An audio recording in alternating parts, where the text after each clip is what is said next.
sommes indiqués dans le thème de la conférence. Vous allez voir que c'est Data Protection Today, Breaking the Iceberg.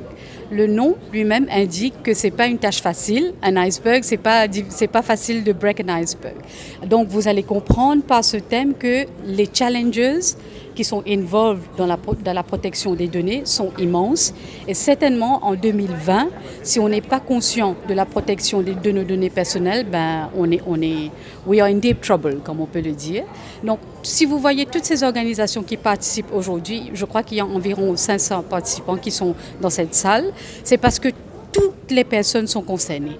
Les entités publiques, le secteur privé et le public aussi est concerné parce que c'est le droit au respect de la vie privée des gens qui est le mandat du Data Protection Office, c'est la protection de ce droit. En ce faisant, nous avons beaucoup d'obligations sous le Data Protection Act pour les entreprises et beaucoup de droits pour les individus, pour les protéger.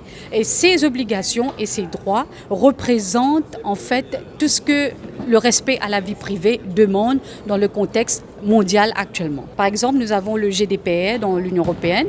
Il dépique les principes qui sont mis dans le Data Protection Act aussi. Donc, il y a une uniformité entre le Data Protection Act et le GDPR qui fait qu'on respecte les standards internationaux. Le Data Protection Office a fait beaucoup de sensitization campaigns très récemment.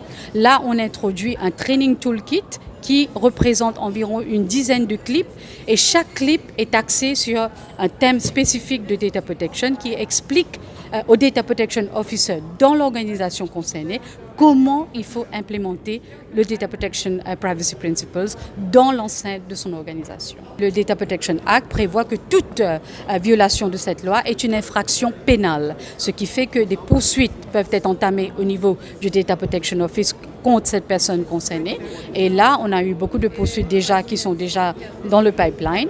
Et bientôt, avec le Prosecution Unit qui consistera à des policiers d'expérience, il y aura beaucoup plus de poursuites qui vont venir concernant les violations.